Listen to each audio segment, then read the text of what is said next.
Welcome to Film Detour, a podcast where two longtime film buddies take you down and around the back alleys and side streets of cinema. With the occasional left-hand turn. I'm John Napick. And I'm Bob Mueller. So let's go. John, you ready? I'm ready. Let's hit it. This episode is on Sorcerer, a 1977 film by William Friedkin.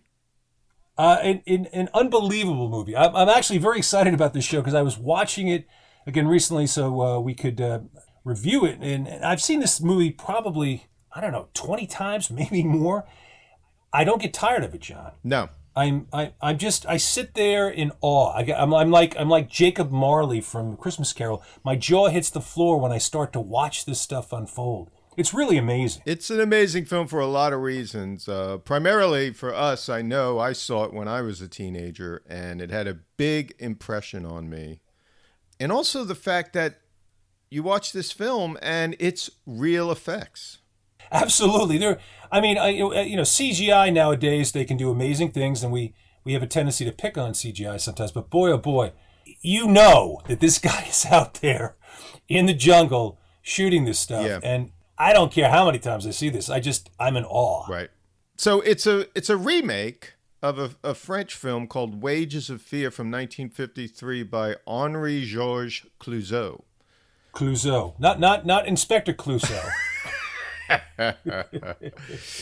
Which was from a novel, a French novel. Right, George Arnaud. So yeah, it's actually a very famous film. It's black and white. It's a very nice looking black and white, Wages of Fear. And it follows along with the same story. It's a little different. There's a lot more character development, I would say, in Wages of Fear, like the whole beginning. The thing about it for me is I like the film. I feel it's, at this point in time, I saw it again recently, I feel it's dated. Especially the whole beginning part. There's just so much, talk and talk and talk. With Sorcerer, my God, you get a punch in the face and it just does not let up. Yeah, I kind of like the open of it because it's all these unsavory characters. It's got a weird post-colonial feel because France was like had a lot of African colonial countries, sure. But I think it takes place in South America. Yeah. The thing that's disturbing, and I have to say disturbing to me, is Clouzot as well as Friedkin, but Clouzot certainly, because the beginning part of the Wages of Fear is so much longer, you just see the natives, quote unquote, walking around. Yeah. Naked. And it's kind of disturbing because you go, my God, this is such a different world from the time that we're talking about in the 1950s. You can't believe what you're looking at. But I do think in both films, the casting is of the locals is pretty good. I mean, it looks very authentic. Oh my God. Yeah. Oh my God, yeah. For Sorcerer, the extras are amazing. Yeah. I mean, you believe that these people right there are these people right there. And I know they have to act because they're involved in scenes, but you don't see the scenes at all. I mean, I'd say it's better than some American films, certainly, because you'll see quote unquote extras coming in and you go, boy, they're really taking you out of the scene. Yeah. It feels like they came in the other films, it comes from Hollywood casting, but this feels like real people. And one last thing on Wages of Fear. I'm amazed at the journey in that film. I was amazed at how long it is. And again, no special effects. That truck journey through the jungle feels real, and absolutely. It's a little dated, but there's a lot going on, and it's. I'm watching this going, it must have taken him forever to shoot this. Well, what's amazing to me is in Wages of Fear, the realism, and I have to say, in the 1950s, they were doing some pretty serious stuff. You really feel like you're there, especially that L shape, the turnaround, as you were saying. Yeah. It's pretty damn harrowing. You're going, oh my God, how the hell did they even pull this off? Because, I mean, there's a precipice that goes straight down. Yeah, so yeah. It's pretty hairy stuff. No, it's an amazing sequence, yeah. And then I'll just note this. There was a third remake. Well, it was the second one made called Violent Road. And I don't know. It was also called Hell's Highway. It's an American film with Efren Zimbalist Jr. You're kidding. Mr. FBI. It was kind of like a B movie in 1958. Okay, so William Friedkin, director. What a career. The boy genius. Yeah. I mean, cocky, self-assured, take no prisoners attitude. He was making a movie. And, you and I remember this in the old days, John. We were making our own films. You just say, okay, we're just doing this. Yeah. There's no permits. We're just going to walk into this place, start shooting film, and that's the end of it. And that's pretty much how Friedkin was, I think. Certainly, from the beginning and into this movie, Sorcerer. Well, in the old days, we used to say, put up or shut up. And he put up so he could blab all he wants. Absolutely, positively. He got the results. He has a long career. He did a film with Sonny and Cher. Good times. Good times. Not in the projects with JJ. No, had nothing to do with JJ Walker, Jimmy Walker. The funny thing is, that was a Sonny Bono promoting his wife, Cher, doing it. And he became buddies with William Friedkin, and they palled around and they kind of put it together and stuff. It didn't do very well, but it's a strange point. Friedkin's had a long career. He goes back to early television. He did an episode of Alfred Hitchcock Presents. I did not know that he was back there doing that at the time. Yeah, I'd like to see that. I wasn't aware of that. Yeah. And then he has like a weird career. It makes all these different turns, like The Birthday Party, which is a Harold Pinter, like English kitchen sink kind of drama. And then after that, The Night They Raided Minsky's. Right. I read a whole book about the guy who edited that. Rosenblum? Yeah, Ralph Rosenblum. It's a great book, and it's interesting, how much Friedkin just kind of dove in, did his thing, and then basically handed it all off to Ralph Rosenblum, just to kind of put it all back together, because he was on to the next project. Here, see what you can do with this, Ralph. Yeah, exactly. And it was interesting reading, for sure, to see what he had to do to make it actually work. Yeah. And then he did the Boys in the Band. Right, which was an early gay film about gay life. Absolutely. Not the first, but right. For an American audience, I think that was kind of new at the time. But I think Friedkin probably was the choice for that, or he probably grabbed it because he just likes to be the provocateur. Yes. Well, he doesn't back down, right? He doesn't back down from subject matter. Case in point, Cruisin'. Yes. Ow. And then the next film, which I think put him on the map, The French Connection. Without a doubt. And I was recently listening to a radio piece that Friedkin was doing about doing The French Connection. And he said, my God, I think about it now, how irresponsible I was by, just going out on the street, especially doing that chase sequence under the L. Yes. With Gene Hackman just racing away. And they just got in the car. They got no permits, John. Got no permits. Didn't tell anybody. They just got it and did it. And Friedkin said, I really regret that now. He said, because, we could have killed somebody or, more than one somebody. Right. But I don't think it would have looked as good if they did go through the whole procedure of getting permits. No, when you're in the middle of that sort of thing and all you want to do is make a movie, you become psychotic. That's the end result. Yeah. Whatever we can get on film, we do it. Well, the great thing about the film is obviously he won an Academy Award, but right. It's got this wonderful documentary feel to it. So you feel like you're there. And then the big budget, big Hollywood blockbuster, The Exorcist. Oh my God. And it's got such a creepy feel to it because, again, although the shooting style is different, it's not done in this sensational way. So it's very matter of fact. And so you feel like you're watching a documentary movie about this, and it just draws you in, and you cannot believe it. It feels real. You really feel like this is all plausible, that this girl has been possessed by the devil, and, it's 1970s. Yeah. This is modern times. What do you mean this girl's possessed by the devil? So, yeah. Great stuff. Yeah. And just the anticipation of seeing it in the 70s. There was so many lines to get in to see this movie because everyone's talking about it. And then you finally get in there. Right. And you wish you hadn't. Gave me nightmares. And then after that, I believe Sorcerer is his next film in 1977. Yes. Which we'll talk about. But just briefly, after Sorcerer, he did a film, The Brink's Job, in 1978. Yes. Did you see that? Yep. I did. It's an interesting movie. And the same screenwriter who did Sorcerer, Waylon Green. So, screenwriter, Waylon Green.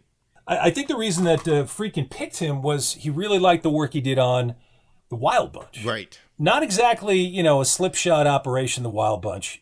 Really top-notch writing. Right. And then this film had 2 cinematographers. Yeah, I always find it interesting when they have more than one cinematographer. I always wonder, well, why do they have 2 cinematographers? Something going on here? Do you want to capture 2 different styles? No, because they fire one. Well, that's exactly right. That's exactly what happened. Dick Bush, who I thought was kind of an odd choice when you look at his stuff. He did, British horror films like The Blood on Satan's Claw, Twins of Evil, which is a hammer. Yep. And it's a later hammer, but it's a hammer. But I think the reason Friedkin was impressed with him was he did Ken Russell's Tommy. Right. Or The Who's Tommy. Right. I don't see the comparison, I have to say. Tommy is kind of all over the place. It's like this crazy rock and roll film. It's got fantasy in it. It's very kind of bombastic in Well, that's Ken Russell. Right. You got all this. It's a lot of color, a lot of flash. But he was fired part way into it. They did a lot of shooting in the jungle, and then they went back to Los Angeles, and they checked the dailies, and Friedkin was really upset because a lot of the footage was underexposed. Which is weird, right? You can't imagine a cinematographer not being able to get a decent exposure. That's your gig, man. You deal in light.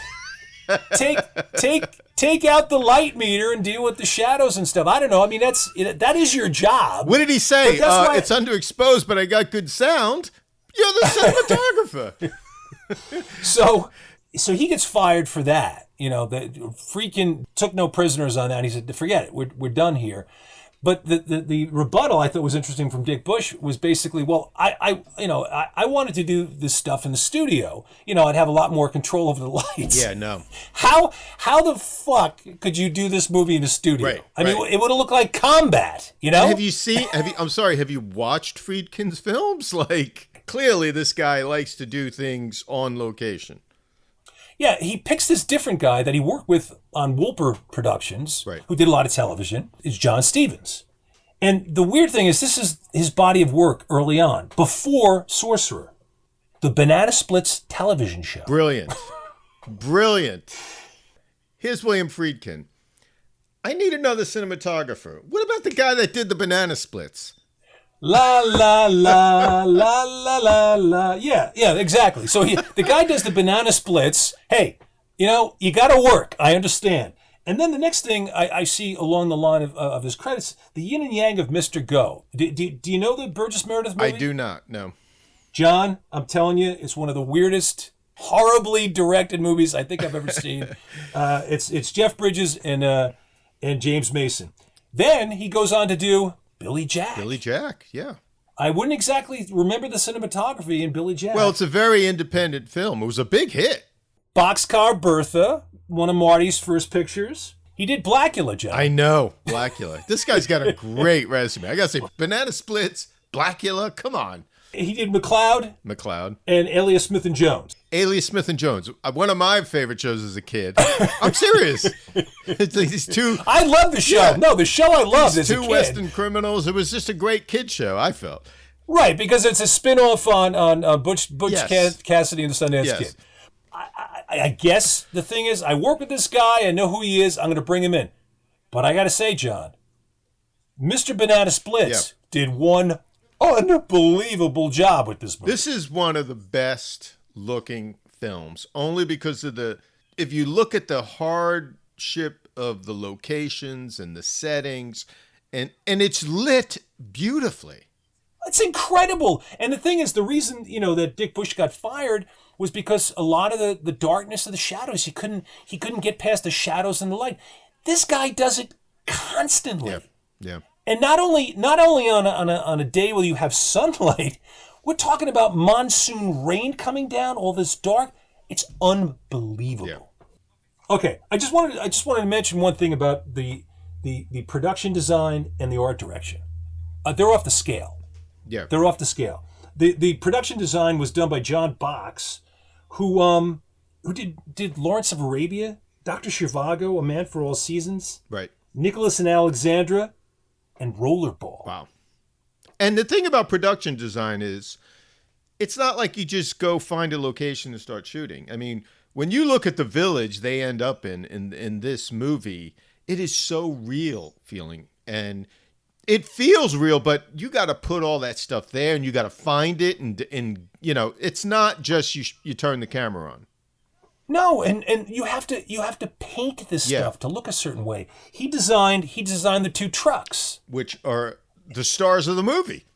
Also, the art direction was done by a guy named Roy Walker, who also worked on Lawrence of Arabia, Dr. Zhivago, and A Man for All Seasons. So it's a feast for the eyes. Yeah. Music, Tangerine Dream, a German rock, right? Krautrock band.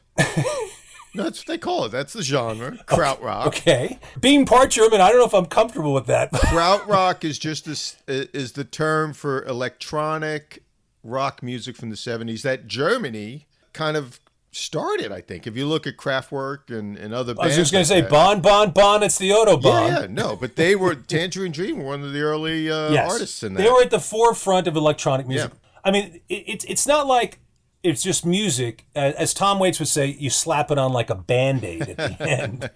But it's a character. It just becomes so much a part of the look. It's sound, but it becomes part of the look. William Friedkin had seen them somewhere during the course of time, I think in Paris, during the course of the time when they were screening The Exorcist. Yeah. And he really liked these guys. And he goes, if I would have heard these guys earlier, I would have used them for The Exorcist, which I'm glad he didn't, because you have just a little Tubular Bells, and mostly there's not really a lot of music in The Exorcist. Tubular Bells sets the tone for that film. You could be in a different room in your house, and that commercial came on, and you heard Tubular Bells, and you would get a chill up your spine. Absolutely, positively. There's no doubt about it. I got chills just thinking about it now. Yeah.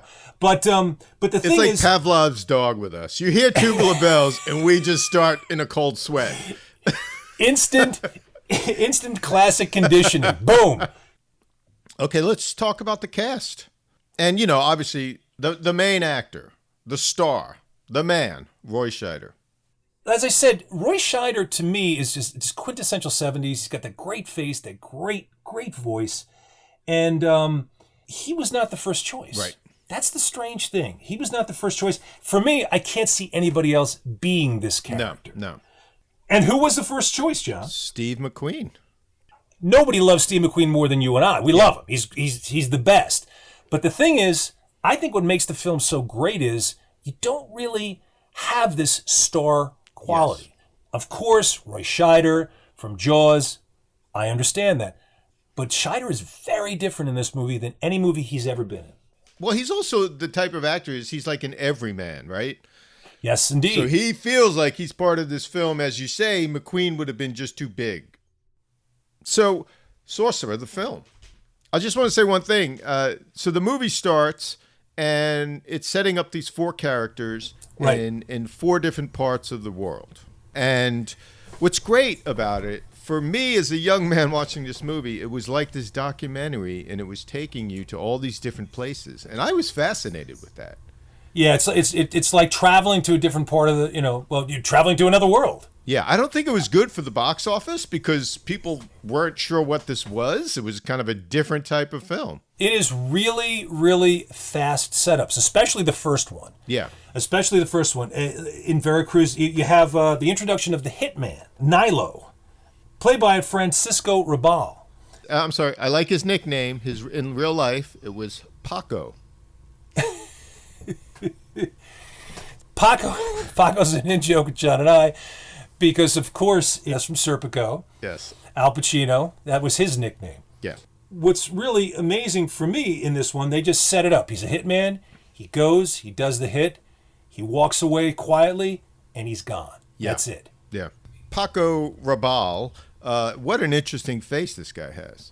It's a great face, but he didn't always look that way. No. I mean, he's been around a long time. He was in a lot of Buñuel films and Antonioni, Visconti. He was a very big actor in Europe.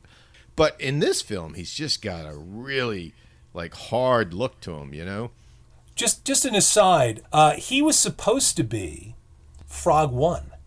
Oh, really? Oh, wow. Frog 1 for French Connection. There you go.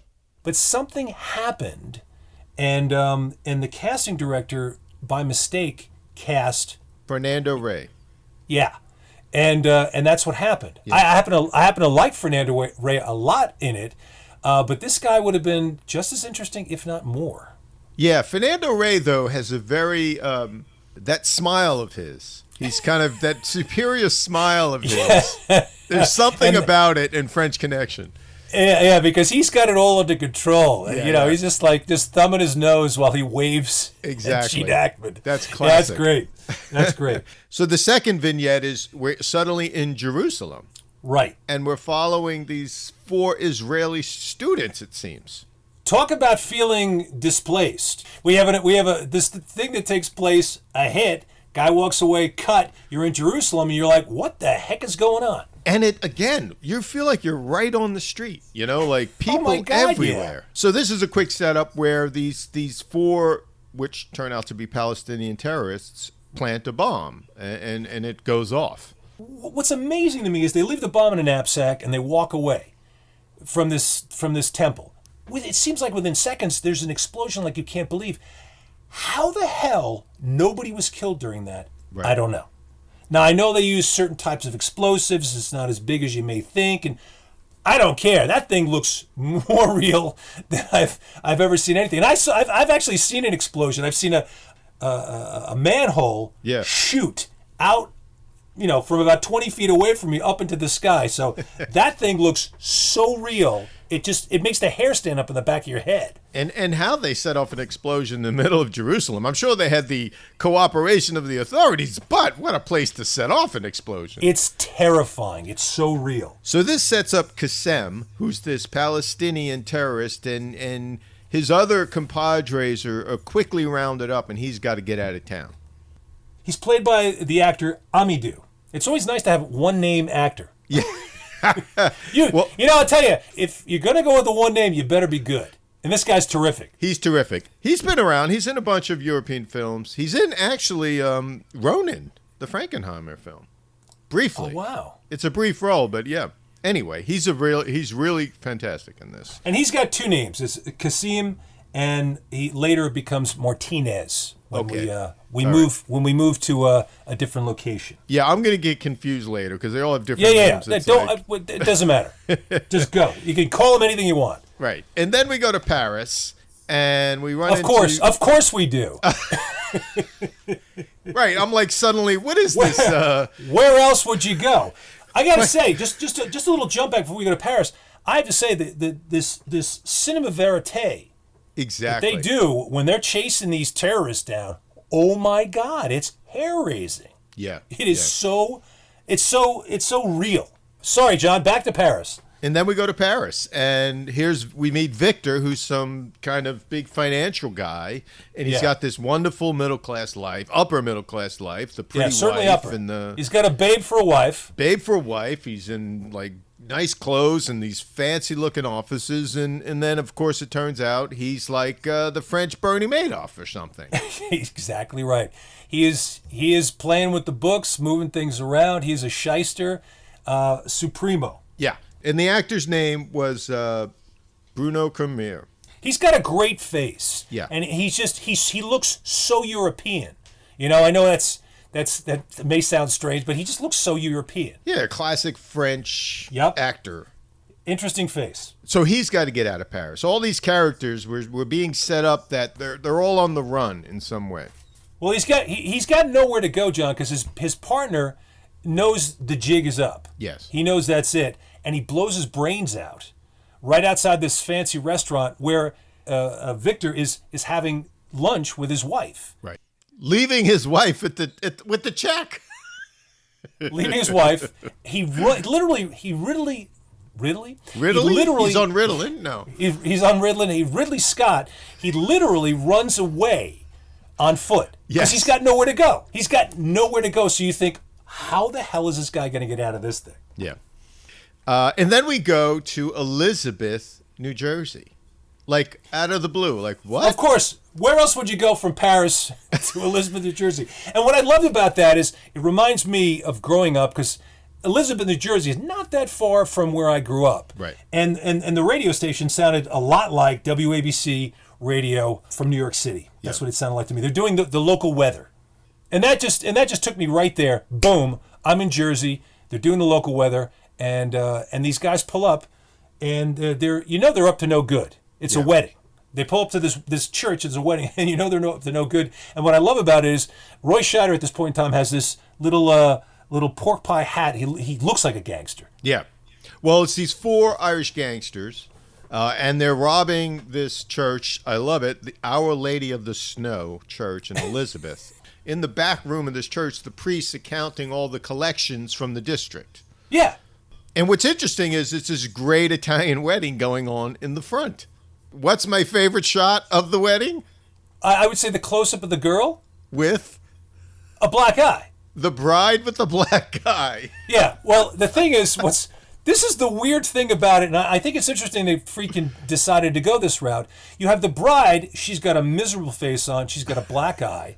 You got the groom, he's got this, oh my God, terrified look, and you have this scowling, we'll call him the best man, standing just to the right, scowling at him. So, to me, this is a shotgun wedding, so we say, John? It seems like it, but it's the whole setting is classic. It does remind me of this is like a prequel to The Sopranos. It feels like it. Yes. So these Irish mobsters rob the church. They rob all these proceeds. And they're obviously not very good Catholics, John. No, not at all. and the priest gets shot. Yes. And the priest happens to be the brother of who, John? The lead mobster in Jersey. Yeah. It's his church, quote unquote. I love a mobster who really concerns himself with the church. Yeah, Tony Soprano's forerunner. Exactly right. So, of course, this spells doom for these guys. But on their getaway, of course, these 4 guys, these Irish mobsters, can't but help start arguing in the car. Yeah. And the argument distracts Roy Scheider, who's the getaway driver, and what a fantastic crash takes place. Yeah, the car flips. Oh my God! And then, of course, if your car is going to flip over when it smashes, you want it to hit the fire hydrant and the stream of water goes straight up. That's the classic crash up. Unless you have a fruit cart, of course. Yes. You gotta have that. But it looks fantastic. Yeah, I read it actually took them like 3 days to shoot that sequence to get it right. But it's fantastic. It was worth every penny. And blood. The blood in the 70s, especially in this picture, looks so real. Yeah. And what's really pathetic about this robbery is a lot of it's literally nickel and dimes, John. Right. They got change. They got dimes and nickels and a lot of singles. And there's blood all over the place. There's water all over the place. Scheider's totally disoriented, and he's got to get the hell out of there. Right. Some way, shape, or form. Because as we learned, every hitman and every gangster and whoever in the region, including New York, is looking out for this guy. Absolutely. So he's got to disappear with no money. He's only got like $2,000. So his buddy, who he really has no other friends left at this point, said, look, you got to go. You're going to go. I don't know where you're going to go, and you got to get out of here now because basically you're a marked man. He sends him to Baltimore to get on a ship. He doesn't know where it's going. He doesn't want to know. Yeah, he doesn't want to know, exactly. Don't want to be implicated with this guy. Right. And then we cut to the backwaters of backwaters deep in Central or South America. I believe it's Ecuador. They don't really say where it is. All this happens, this setup, all this happens in about 25 minutes. Yes. And boy, oh boy, does that go fast. Yeah. It may be disorienting, but you are engaged from frame one. Right. You're suddenly in this dirt poor country. Armpit of the world. Yeah. Just horrible. And we see Scanlon, and he's in this version of this flop house with all these other guys. You could just get the sense that all these people hanging out here are just at the end of their ropes. Like a hard life has just led them here. It's poverty, it's despair, it's sickness. There's no hope in this place, John. No. And to quote Martin Sheen as Willard in Apocalypse Now, it smelled like slow death. Well, you can certainly smell it by looking at it. But that's the thing. It's like sense around. It's like smell-o-vision. You can feel this. Yeah. There's sewage everywhere, kids walking around in the nude. Naked. It's just, It's a hopeless place. So then we see in the jungle, in this town, this plane pulls in, and off the plane comes Nilo, the hitman, in this white suit. He looks really classy. He certainly doesn't look like he belongs there. Right. He's very niftily dressed, and he's got those white patent leather shoes. I love it. He's got a cool look to him. Now, the thing is, tell me what you think about this. And this is something I've always been kind of confused about in the movie. We see him the way it's edited. We see him come off the plane, and he's a hitman. I always thought that he was the hitman hired to kill Scanlon. That was my impression also. They don't call it out in the film in any way, shape, or form, but that's the impression you get. So the only economy really in this region is the big American oil company. Right. So we're in this town, and of course, our four characters from all over the world, this is where they all coincidentally just happen to end up. And they're all stuck there because they're broke. There's nothing, there's no money, there's no economy, except for the American oil company. And there comes to their aid this explosion that takes place at one of the oil wells. It's a terrorist attack that some local terrorists want to do something against the American government and the American corporations. So they set this bomb and they explode it. When we see Wages of Fear, that column, that flame coming up in black and white is spectacular. Yeah. I have to say that Friedkin in this one, he takes it to a whole other level. Yeah. It is this terrifying biblical column of fire that you would see in the Ten Commandments or something. I mean, I could not figure out how they did that because you can't even fake that kind of a flame. I think it's almost a real oil fire. How do you feed that fire, that column of flame? Yeah. And it's what, 200 feet up, maybe more? And it's not like an effect with, say, gas. It has to be oil because the black smoke is coming out of here. It's terrifying. It looks like hell. It does, exactly right. It looks like hell. Yeah, in every sense of the word. So these trucks pull up with the bodies from the workers. And they're charred bodies. They're all in plastic bags. Clear and they look like plastic. Clear plastic bags, and they look like meat. And the extras, who like the female actresses, they're wailing in a way that you go, my God, I feel like I'm watching something that's actually happening here. Yeah. The thing about that scene is it's so visceral because the blood and liquids from the bodies, you can see it through the plastic. It's so sticking. It's sticking like they're to in the a plastic. morgue. It's disgusting. Yeah. It's hideous. Yeah. And these people are people who are from this town. Yeah. So now they got to figure out how they're going to somehow put this out because they're losing money every day that this oil well is not bringing in oil. So the character of Corlett comes into it, and he's one of the main guys down in the field who runs the show. He's not an executive. He's just the nuts and bolts guy. And he's played by Ramon Bieri. Right. And he's one of our favorites, John. Yeah. We remember when we talked about him in Badlands. Exactly, yeah. This guy is the consummate actor because he has small roles more often than not, and you totally believe he is this guy. Yeah, yeah. He's in a lot of films. I want to bet a fortune. I'm not sure of this, that he's in the FBI TV series because everybody was in that. Yeah. He doesn't make a false move, John. Everything about him is so natural. So what they got to do now is they got to figure out a way, how do we get rid of this fire? And one of the way they get rid of the fire is, which seems counterproductive, is they blow it out with, explosives. You got to blow it up. Yeah, it could take all the oxygen out. Yeah. Yeah. So, of course, he's got this working partner who's the expert. Explosives expert. And just a small note about him is that that he's well taken care of. He's well paid. He has this really expensive watch while he's going into these crates of dynamite. And the interesting thing is when you look at Wages of Fear, they have these, I don't know how many gallons those containers are, those big metal containers of the nitro. Yeah. The thing is, in this case, they're not taking nitroglycerin in some sort of a liquid form. This nitroglycerin literally, in the way it's made, it's literally seeps out of the dynamite. Right, because they neglected to turn the dynamite and take care of it. It's in this Exactly. rundown shack in the jungle. And it's a cool scene when he discovers the nitro. So now what they're going to do is they got to figure out, how do we get this dynamite here and then fly it possibly 200 miles away? Right. And none of the helicopter guys are going to do it. They said there's no way. Maybe a couple of miles, but no way we're going to get this 200 miles with air currents and everything else. Right. So what's the choice, John? The only choice the company has is to drive it across the jungle 200 miles from the village where our 4 guys are hiding out. And of course, they're going to hire 4 drivers to drive 2 trucks because one may not make it. Right.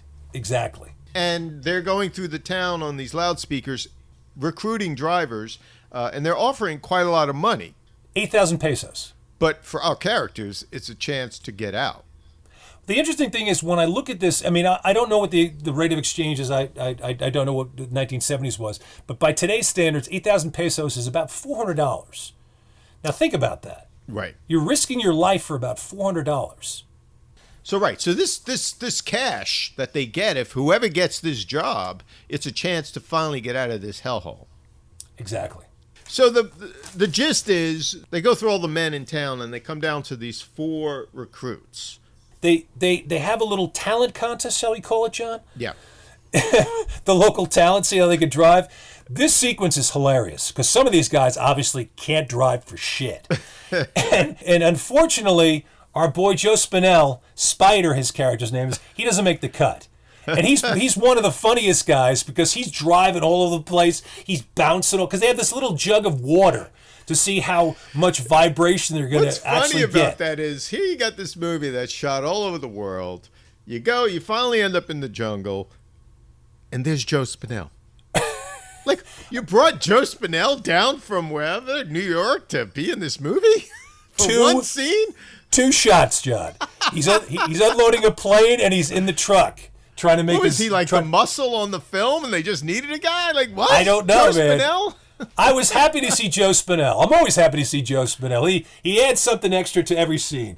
But it's hilarious watching him try, and I do say try, to get this truck to go. And he's grinding gears and it's bouncing all over the place. Finally, Corlett goes, pull over. He goes, I got to learn the machine. Pull over.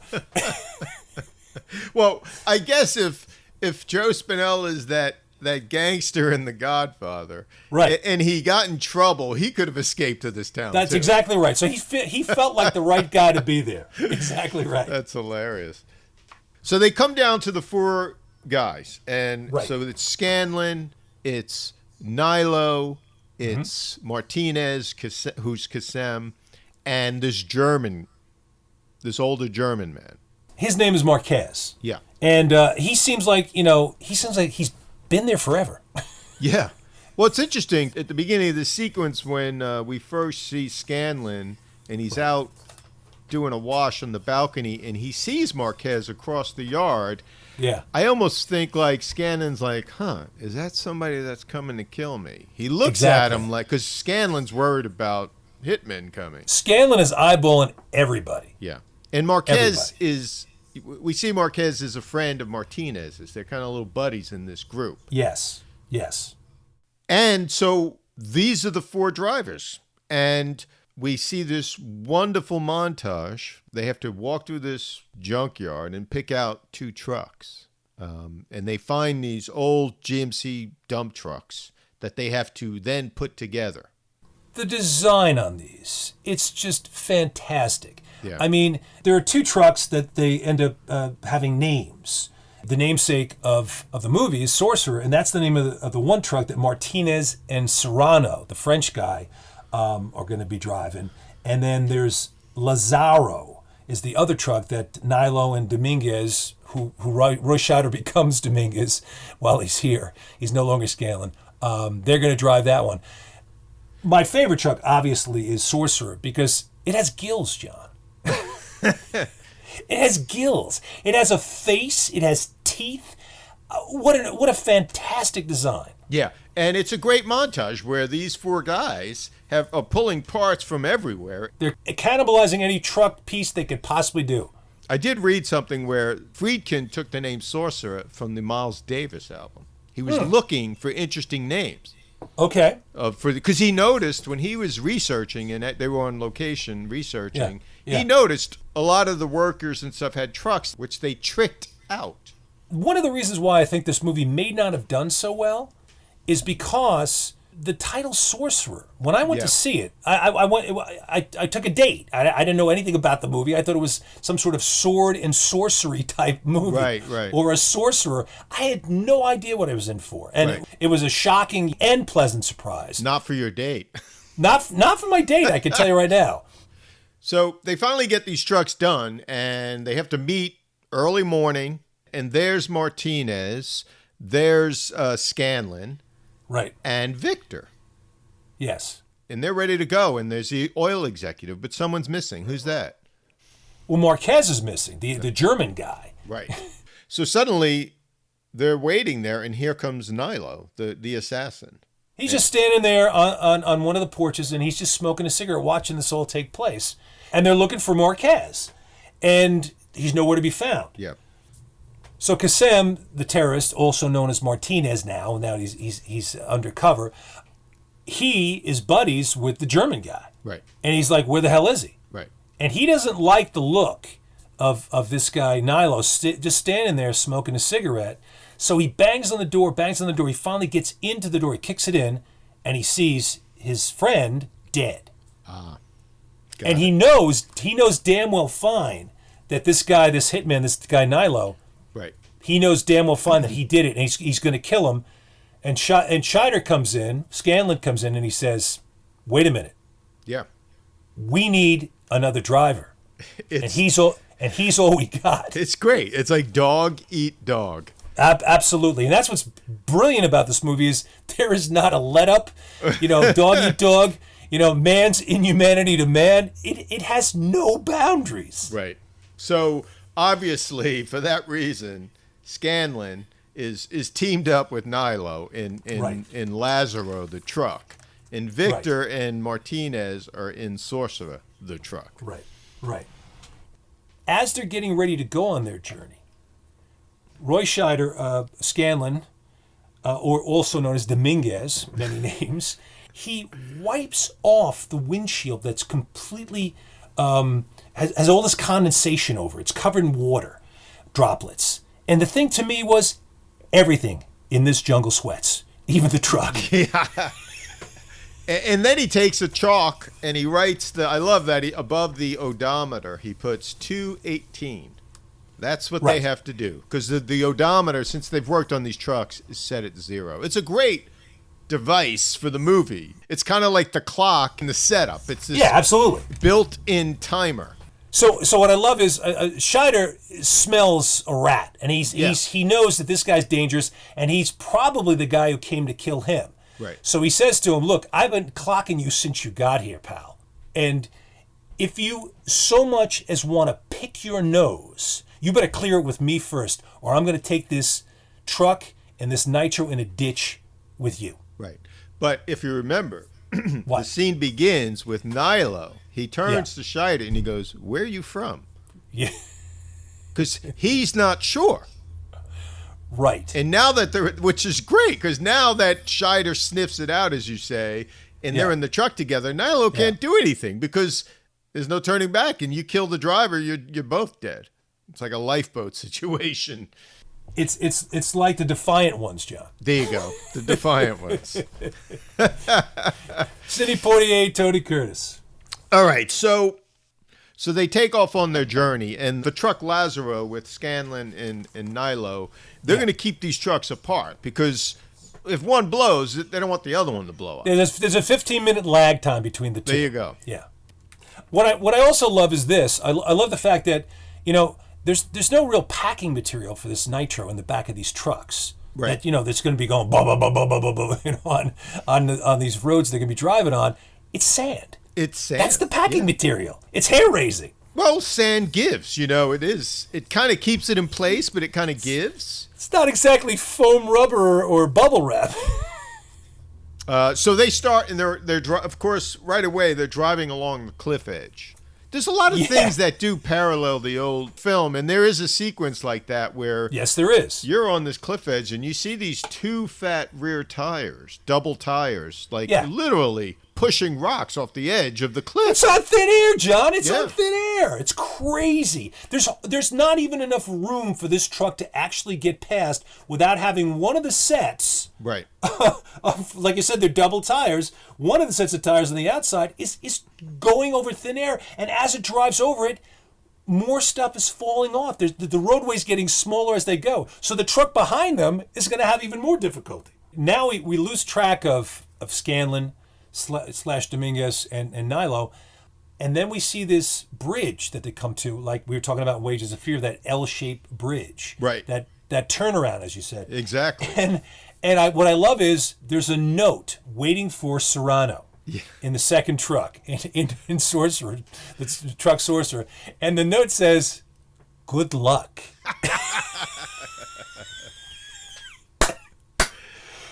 It's Scheider's basically, dude, you're not going to make this one. We barely made it ourselves. Every time they go over something, it degrades more. Yeah. So, Scheider, in his truck, he has a much, better time, because this is kind of, by the standard of the two trucks, it's the Virgin crossing. But these guys are behind him, and things are falling apart. They're crumbling. They're breaking. Well, you could look at it another way. If you're the first truck, you don't know if this platform's going to hold at all. You're the guinea pig. I agree with that, but that's why Scheider puts that note. Good luck. And when you watch them go across it, you go, it's hair-raising. Yeah. These planks are breaking underneath the tires as they roll over them. So it's a nice little nod to the earlier film, because in the earlier film it was such a big sequence. Here, they do have to get over this. It's interesting, again, you see they shoot it from under, and you see this truck above you, and the wheels are literally coming off this platform. Yes. Like off the edge of it. They're off the edge, and things are breaking. And you hear clunk, clunk, clunk. The sound in this film is fantastic. Yeah. It's fantastic. But the editing also is beautiful, because this sequence is so hair-raising. Martinez is driving the truck because Serrano is leading him, and suddenly the tire goes through one of the broken timbers in the road. And you think this is it. You think game over. Yeah. There's no way they're going to survive this. How could you possibly drive out of that thing? And Victor's like, come on.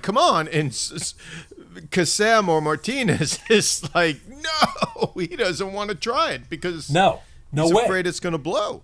And as you just said, Bob, I just want to do this. You just mentioned the editing keeps the tension going. Let's just give a nod to Bud Smith. This sequence is so hair-raising. I mean, if you just had this one sequence, it would be, oh my God, that's an amazing sequence you would never forget. But it gets bigger and better. And then the next thing we see is we're back with Lazaro, the front truck, and they come to this fork in the road. And they're deep in the jungle. The rain is just pouring down. The fork in the road. I can't help but think of Yogi Berra. When you come to a fork in the road, take it. Well, what's funny is they do see the arrow, but it's pointing down into straight the mud. down. And you know what it is to me? You know what? I get a little symbolism there. I don't know if it's Friedkin's way of doing it, but it's this masterful joke, this masterful basic fuck you. Yeah. Because the arrow is in the mud pointing down, basically to hell. So in the front truck, we see them coming down this. It's not even a hill. I'm just going to call it a mud slide. It's like literally almost straight down. And at the bottom of this is this very precarious wood rope suspension bridge. So it's not like they could even turn around. Because that, you know what I mean? They're never getting back up that hill. They're trapped. But I love Scanlon, a.k.a. Dominguez. I love how he says, this is the wrong road. Yeah, well, you would like to say that, you'd like to think that, but dude, this is the road. And you were using the word precarious, John. I think you're being kind. Oh my God. I have never, in all of my movie-going days, have ever seen a sequence like this, ever. Yeah. You know it's bad when before they even start across, Nilo, the assassin, turns around. He wants to get the hell out of there. He heads for the hills. He is scared shitless. There's no fucking way I'm going across that thing. I remembered this shot since I was a teenager, and every time I see this movie, I see this shot. It's a great little bit of staging when Scheider just throws the assassin, Nilo, and it's almost like downhill in the mud. Just something about that shot is just a great, it's real. He throws him. He throws him towards the bridge. Yeah. And says, I need you. Yeah. To lead me across because I can't do it alone, and you're going to do it. And John, the thing is, you watch these guys walking across this bridge. We're not talking stunt doubles here. No. These guys are really walking across this fucking bridge. How the hell they made this thing stand up across this wide span of river, it boggles the mind. Yeah, it's literally hanging by ropes. They could have at any time, the actors could have at any time fallen. Yeah. To their death into this river. It's off the scale. And I don't even know how Friedkin even got them to do it. I read something along the lines where the stunt doubles were really pissed off because they weren't being used that much because he kept using the actors. Right. Could you imagine walking across that bridge? No. I mean, again, there's no CGI. There's this torrent of muddy water flowing underneath. There's this ropes holding up this wooden bridge, and now you got this 2-ton truck, a 2-ton truck that's gonna slowly work its way across while the guy, Nilo in this case, is leading it. And there's a great shot where you cut to his white patent leather shoes on the bridge. They're wet, they're muddy. It's like, oh my God, the guy can slip at any moment. John, you ever try to walk on a rainy day? Maybe you went to church, maybe you're going to a wedding or something. And those kind of shoes, you know how you slip around in those patent leather type shoes? He's walking across this bridge. Yeah. There's no way I would even want to think about walking across it. And then they have to bring a truck across it on top of it. It's impossible. Friedkin does an amazing job of framing everything in this thing. Yeah. To me, this is like a comic book, and I don't mean that because you say, "Oh, it's a comic book movie." It doesn't mean it's professional. No, I'm talking about Frank Miller, The Dark Knight kind of comic panels. There's a shot I sent to you of this is Scheider's hands on either side of the wheel. Yeah, and it's shot from behind him, and then you see the bridge down there, so it's his point of view. It's a magnificent shot. Yeah, through the windshield. Well, it's funny. I mean, this is the centerpiece of the film in a sense, this whole sequence. Absolutely. It's the poster.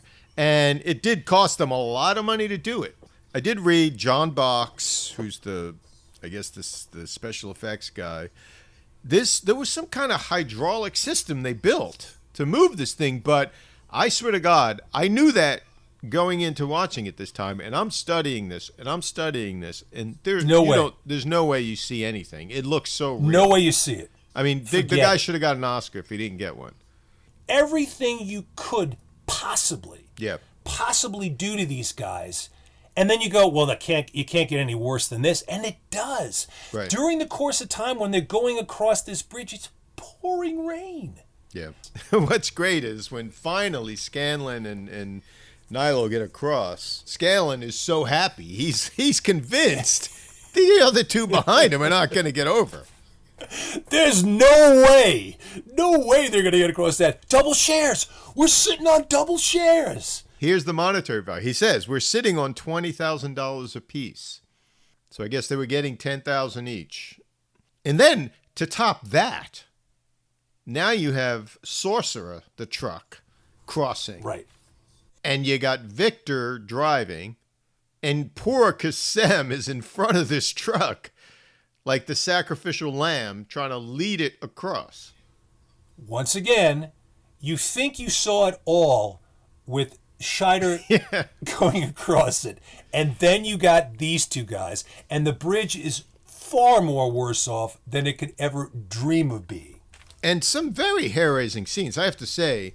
Kasem Martinez is moving backwards. He's like, because the thing is, you got to keep the wheels on the truck on these two wooden plank platforms, right? These are half-assed ways of keeping these timbers, to make some sort of traction, but the timbers are cracking and falling into the river. Yeah. And as you said before, the sound effects, you hear the ropes straining, creaking. Yeah. And straining. Yeah. And then of course, Sam in front of this truck, suddenly, whoops, right through the bridge, right? The planks under him give way. And he just goes plunging. Right down. And you got Serrano, the French guy, just screaming, I can't see you. I can't see you. Well, there's a good reason. He's in the river. Which is cool because you see it's a nice little edited sequence where the camera actually goes under this water. And the sound drops out.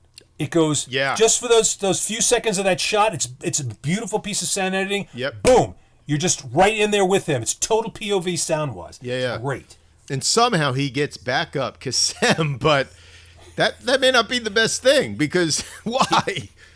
Because Serrano can't see him at all. This rain is going down. The windshield wipers. I can't see you. I can't see you. And the poor guy Martinez is reaching up, going, "Stop!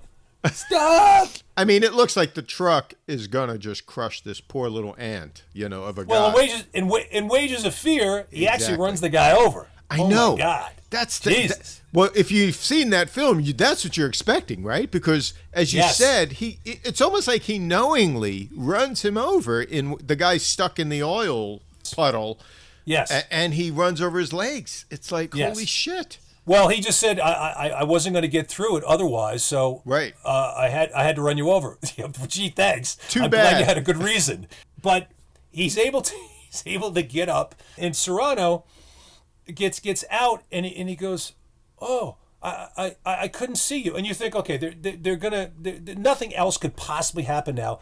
And then the river brings down a tree in its path and pins him against the truck, and you go, "There's no way. You got to be kidding me." There's horrifying. No way. It's almost like a horror movie. It's like the tree is like alive. And Tangerine Dream's music gives this cattle prod, when the tree pins him up against the side of the truck. Yeah. And I don't know, man. I don't know what they did to make that work or not work, but that had to hurt like hell for the guy to get pinned against the truck. Well, it's not even just a tree. It is a tree, but it's all these shrubs and it looks like needles and what have you, just like it's like a pincushion almost coming up against you. That's a good way of putting it. A very big pincushion. He is the pincushion. And so they're crushed by this thing coming down the river, which is stuck against the bridge. But what's interesting is Serrano has the wherefore in his mind to just say, "Get the winch, get the winch," and he grabs inside. I mean, it's beyond impossible. He grabs inside. This is a perfect example. The whole movie, but this in particular really struck me. Our need to survive. It's so ingrained in human beings' mind. We have to survive somehow, and he's pinned against this thing by this tree, by this rubble, and he has to reach into the truck, get the machete, and start cutting himself out of the tree, literally. Yeah, they have to hack their way out. And you're hearing the machete going clink, clink, clink. So you got Martinez. He's pulls the cable out. He's does every ounce of his energy to get this thing up there. He gets it over this stump, and then they start pulling the truck over it with the winch. And now, at this point, as they're trying to winch this thing across, the bridge is no longer, 100 feet in the air. It's now sagging down so far because the supports on either side are pulling out. Right. It's literally in the water. The bridge is in the water. So there's this kind of race against time. Like, is the stump going to give? Is the bridge going to give? Yeah. And this winches don't pull fast. It's slowly inching. It's pulling this truck up. Yeah. And obviously, of course, just as the last rear wheels are getting onto firm ground. Split, and in it goes, and he kicks it and pulls it up. I mean, it's classic filmmaking. It's beautiful. But what's also great is just as that wheel goes through, Yeah. They cut. And they cut away back to Scanlan and Nilo. And they're driving on the road, and suddenly another, of course, obstacle. Because this is just like man against nature. Yeah. You know. Good luck is all I can say. And I love the way it's shot, the camera placement, because you see them walking up to something, and you don't know what they're walking up to, but they stop the truck and they walk up to something, Scanlan and Nilo, and you just see Roy Scheider's face, which is brilliant, looking at something that is problematic. We don't know what it is yet. Yeah. And then you see Nilo look at it, and he just bursts into this cackling, horrific type of laughter. He's completely insane. And he just hits to the ground. He's laughing and laughing and laughing. And then they cut, and you see what it is. This gigantic tree. It's like a sequoia redwood. Yeah. That you see in Northern California. Right. It is so massive, you can't even, once again, you can't wrap your mind around it. And now how are they going to do it? Well, Scanlan loses his mind also, because he thinks, I'm going to hack my way around it. And he takes out a machete and just starts cutting into it. And he's now into the swamp. And this is where the acting for Scheider really, really shines for me. Not that it hasn't the whole time. This is the most brilliant performance I have ever seen Roy Scheider in. And I love Roy Scheider. But there's something about it, I don't know if it was just taxing in the jungle or whatever, but his facial expressions, what he does with his face is amazing. And I heard during the course of the filming that that Friedkin had a lot of problems with Scheider. He had a lot of mood swings and other things. If I was out there in the jungle dealing with this kind of stuff, I think I might have a mood swing or two myself. Yeah. So Scanlan's big idea is we're going to cut through, he counts them, 8 trees. Nilo's like, you're out of your mind. So we got the next truck come up, the Sorcerer comes up, and the French guy comes, and he goes, okay, you're going to cut down 8 trees. How are you going to move them? How are you going to move them? And Nilo's like, and the stumps. How are you getting rid of the stumps? But, of course, Kassem, the terrorist demolition expert, he's like, I think I can clear it. I just a little bit of trivia here, or a little bit of background. They're going to blow this tree. Yeah. And they tried to blow it originally. They had their special effects guy to blow it. But it barely made a dent. So what ended up happening was Friedkin recruited this guy who was an arsonist from Queens. He goes by the alias of Marvin the Torch.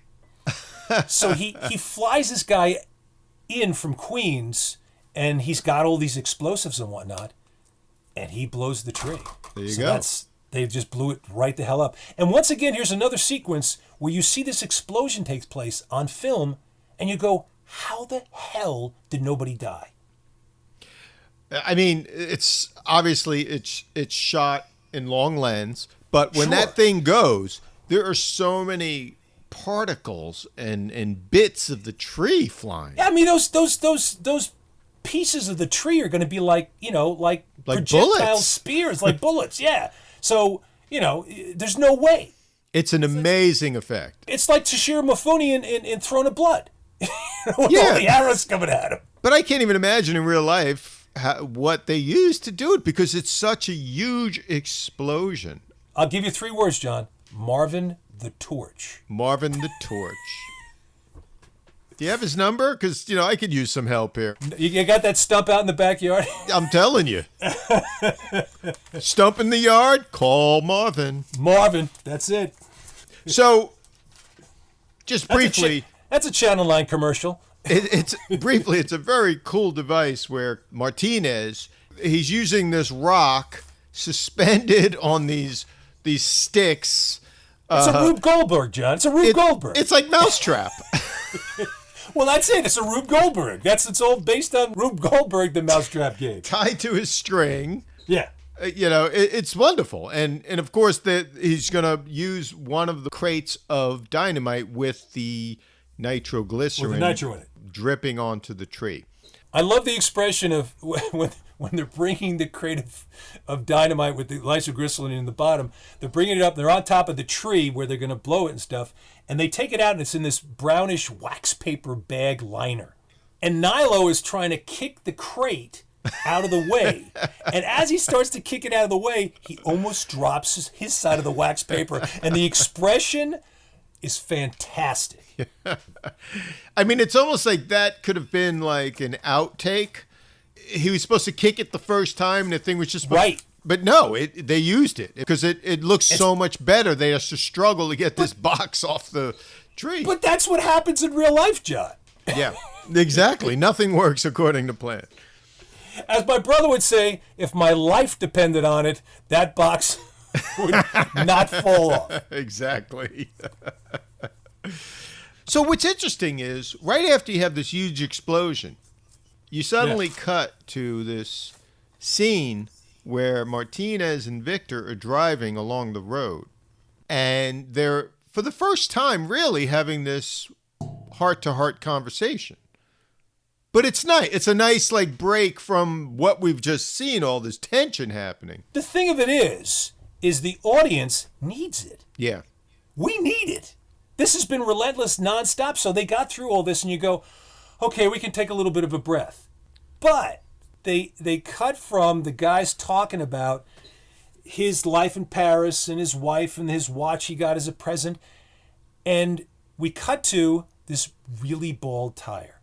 The thing is, for me, John, it's like Hitchcock's bomb theory. Yeah. You got a bomb, and it's under the table, and you keep cutting back and forth between the bomb under the table and the two guys talking about baseball. And your nerves are fraying, the way Hitchcock tells it, is because you're going, what are you talking about baseball? There's a bomb under the table. And you see this tread, and you go, oh my God, there's nothing left to that tire. Yeah. What the hell? And then tire blows, of course. Ba-boom. And the thing is, it's really sad because they both look at each other. It's a wonderfully edited sequence because you cut to the tire blows. Yeah. Then you see cut to each of their faces as they kind of just look at each other. In that brief moment, right? Very brief. And they know exactly what's it. And you see the dynamite in the back of the truck shift, and it's over. Yeah. Now, I have to say, go. This is a bit morbid.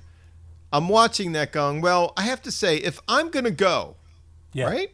Yeah. That's the way I'd rather go. Okay. Because it's such a huge explosion, you're not going to feel anything. You're just... Boom. Like, I would rather that than, say, Nilo stabbing me in the back room because he wants to drive the truck instead of me. All right, John, I'm one of your oldest friends, so are you putting this in the will? Is this what you want? Nitroglycerin.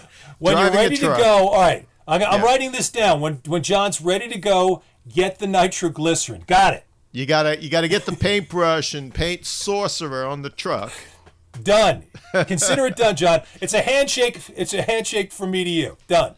But it's great because you cut back to Scanlon, right, and Nilo.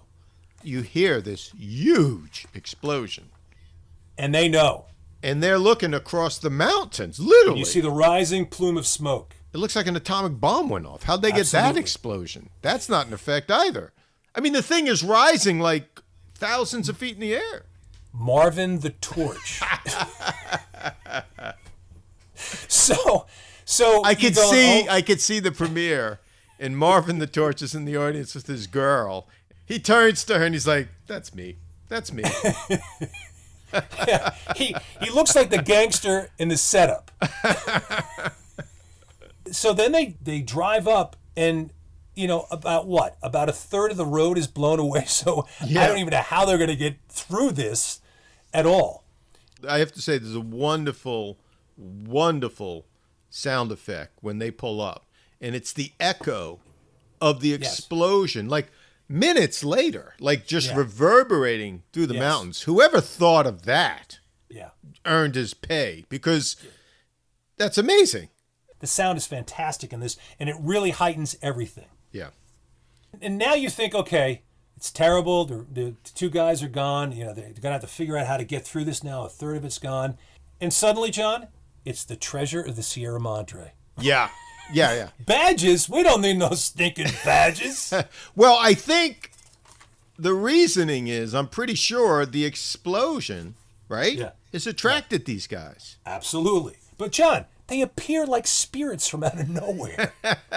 Where the fuck did they come from? The 4 bandits with their pseudo-military uniforms and the guns and the... Yeah. And it's funny you say Treasure of Sierra Madre, because early on, when you see Scanlon, he's got that little hat in the shirt, in the he looks like Bogart. You're right. I didn't think of that. He looks just like Bogart. All you need is John Huston in the white suit for him to keep... You mean Bugs Bunny? or Bugs Bunny. It could be either or. Excuse me, sir. Could you spare a little something for a guy who's down on his luck? What's funny about that is we knew about that way before we saw the movie, just because of the Bugs Bunny cartoon. Bugs Bunny, absolutely. Yeah, Bugs Bunny is basically how we grew up. It's 90% of the jokes we tell. Yeah, brilliant stuff. So these bandits show up. And what's cool about the sequence is, you know, he's like, what's in the truck? And he's talking to Scanlon, who's talking in English. And what does Scanlon tell him? I love it. Vienna sausages, Wonder Bread, Northern Tissue. Northern Tissue? How specific is that? Kleenex. But what's cool about it is the fact that he's talking to Scanlon, right? He thinks both these guys are English. He's talking to his compadres in Spanish. Right. Not knowing that Nilo can understand. Yeah, but the thing is this. As we're reading the subtitles, and they're basically saying, okay, get him out of the truck and we're going to kill him here in the road. Yeah. So no matter what Roy Scheider does, no matter what they do, the 2 guys, they're dead. They're dead. There's no way they're going to let them survive. But I love how they're tipping their hand to Nilo, unbeknownst. Absolutely. Yeah. And then you get a great laugh line. In the middle of all this tension, you get a great laugh line. There's a guy holding the gun. He's going to kill. He wants to kill Nilo. He goes, he won't get out of the truck. Should I kill him? Should I kill him? Should I kill him? And he goes, no. Wait a minute. So his compadre who's holding the gun on Nilo goes, who's going to drive the truck? and the main lead, bandito guy goes, you're a good driver. So these guys are going to steal a truck with nitroglycerin, and none of them can drive to save their life. I mean, they're not going to get 10 feet without that truck blowing up. But they do actually, as soon as he looks in the back, and he looks and like, what the hell is this? He doesn't even know what it is. Yeah. And the jig's up. And he calls out to the guy, basically just starts shooting. And luckily, Nilo's got his gun. He shoots him. The guy falls down. And Roy Scheider has an interesting idea, since he doesn't have a gun on him. Well, it's cool because Nilo, who's a good shot, he gets off 3 shots. He kills 3 of them. Yeah. He gets shot himself, unfortunately. And the leader is like, oh, what's going on? He starts walking to the front of the truck. What happens? Big mistake. Roy Scheider breaks out a shovel and hits him across the back of the neck. Oh, my God. And I got to tell you, oh, my God, you could feel that cut into your own neck. Looks like it almost feels like he cuts his head off. Yeah, absolutely. Absolutely. And then he finishes him off on the ground. Those guys certainly had it coming. It's nasty, though, because the guy's out off screen, but you hear him scream as that shovel comes down. It feels, it feels so visceral. And then there's a great shot. It's a wide-angle shot. It's shot from a low angle, and you in the foreground, right toward the lens, you have the 2 dead guys there. You have the truck, and then you have Scanlon, Scheider, picking up Nilo and just laying him down on the truck floor. Yeah. And you know he's not long for this world. Yeah, I mean, I actually had a thought, like, you should just leave him there. But that's the interesting thing. Nilo was there to kill him. Yeah. And now, because they've gone through so much stuff, and this is what happens sometimes too. You could be adversaries. You could actually dislike somebody, but you've gone through so much stuff. It's a shared experience, so you become friends, at least in the moment, and he doesn't want to leave him there. So Nilo's lying there on the floor. He's all bloody, and he's in great pain. He's just howling, yelling in pain. And Roy Scheider, Scanlon, is trying to buck him up. It kind of reminds me of the old World War II movies. It's okay, pal. We're going to get you out of this. When you know damn well fine, they ain't going to happen. Yeah, what are you going to do with your money? You hump? Get laid. As this scene progresses, Scanlon starts losing his mind. And it's in this wonderful setting. It was actually shot in New Mexico, in Bisty Wilderness area. It looks like the moon. It looks like the moon. It's an alien landscape, and it's shot which seems like moonlight. I don't know. Like blue gel or something, yeah. I don't know, but it's this eerie blue, and the landscape is just nightmarish. Yeah. You don't even know what to make of it, and he is starting to lose his mind, and then Nilo dies, finally. Right. The fact that he's losing his mind, he hears Nilo laughing, and he looks down, and there's the dead body. But he's got this grimace on, like he's laughing at him. Ugh. And I love the windshield as he's driving. There's a reflection of all these stone figures, like little stone towers and stuff. The crazy landscape, the lunar landscaping is just flowing past him. And now we were doing these flashbacks, which is really great. It's really nicely edited to their whole journey, all the insanity from the time of the crash, of the robbery, into the jungle and all these different things. Yeah, it's almost like the perfect summation of his life. In like, how did I get here? You know what I mean? It's like this whole life, this is where it's led him. And he's like, he's in the middle of nowhere. Literally, middle of nowhere. And the thing is, as he starts to lose his mind more and more, Nilo is laughing more and more hysterically. And he reaches a point he can't take it anymore. Right. And he takes Nilo out and just has to put him aside, just get him out of the truck. But it reminds me of, like I said, a horror film or like some sort of a funhouse. A funhouse nightmare that you can't get out of. And once again with the sound, what's really great is as he's pulling him out of the truck and away from the truck, you hear the truck sputtering and it dies right there. How much worse could it get? And what's great is the speedometer, which we've seen him write down, it ends at 216 miles. So he's got 2 miles to go. William Friedkin is just not going to give in. That's it. He's going to just beat the living shit out of this guy. And what's beautiful is you have this creepy landscape, and all of a sudden, cuts to black. Yeah. And you go, where the hell is this? Right. And once again, this is Friedkin as master magician filmmaker. You see this faint figure coming toward the camera in the distance. And it's not even lit because it's still dark. Yeah. And he starts to come closer and he's lit by this eerie, flowing, orangey kind of light. And it's Scheider, it's Scanlon with the crate of dynamite. He's a total zombie. He's a zombie. He's just walking, blah, blah, blah, blah. And you can't believe what you're watching. And what's really beautiful is the camera pans as he walks toward the light. And as it pans, you see Roy Scheider walk into this makeshift kind of town. And there's the column of this flame just burning like you can't believe. Yeah.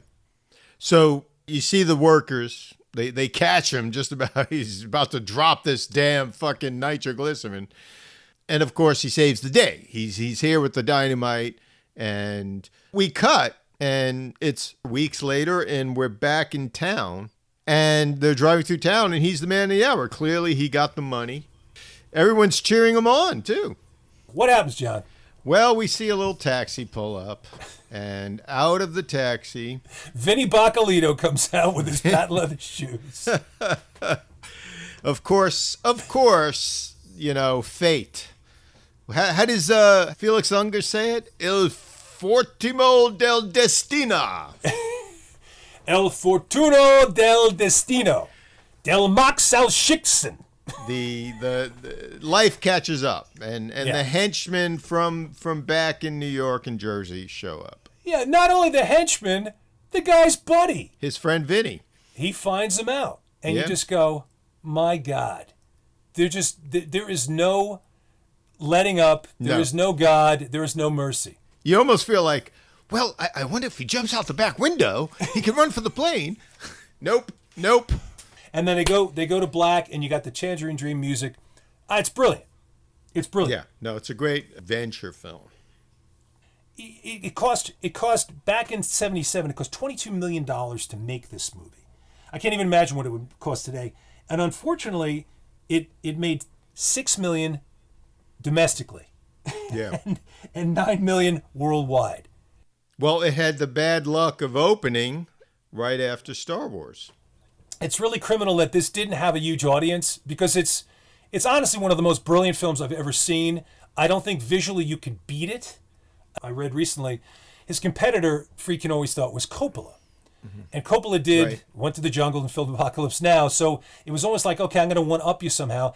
And in many ways, I think he just is right on par with Apocalypse Now in a totally different way. But I feel that just like Coppola, I feel that after this movie, Friedkin's career was never the same, as was Coppola's. They made good films, they made competent films, but they were not these shining stars that they had. I feel like they burned themselves out somehow by making these impossible movies. Of course, it came out right after Star Wars. Everyone was into that kind of film now.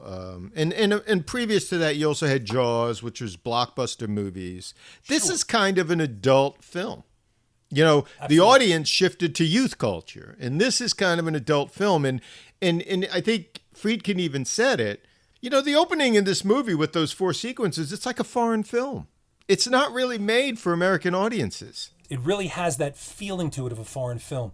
When you watch something like The French Connection, or you watch, certainly, The Exorcist, those are Hollywood movies. Brilliant, but Hollywood movies. But this does not feel like an American film at all. No. I think he pushed the envelope too much, and I love it, but it is a very kind of unique film, and when it came out, it just came out at the wrong time, and unfortunately. But it has grown over the years. I think it does have a following. It does have now. It's kind of like one of those things where we'll call it Citizen Kane. Kane did not do well originally. This is once again, this is freaking Citizen Kane. It's just brilliant. It's brilliant from frame one. It's a masterpiece of, I'll say, practical filmmaking. No CGI. It wasn't even invented. Just practical effects. Brilliant. It's nuts and bolts. You got a bridge, you got a truck, you got to get across it. And they do it. They get across it. Amazing. Amen. Well, that's all the time we have this week. We'd like to thank our friend Glenn Ornowitz for his music. And of course, our listeners for tuning in. So join us next week for another episode of Film Detour. If you like our show, please recommend us to your friends. Subscribe to us on iTunes, Stitcher, or Google Play, and leave a review. Go to our website at filmdetour.libsyn.com to leave comments or email us with questions. That's filmdetour.libsyn.com. You can also visit us on Facebook, Twitter, and Instagram. And you can also find us on YouTube.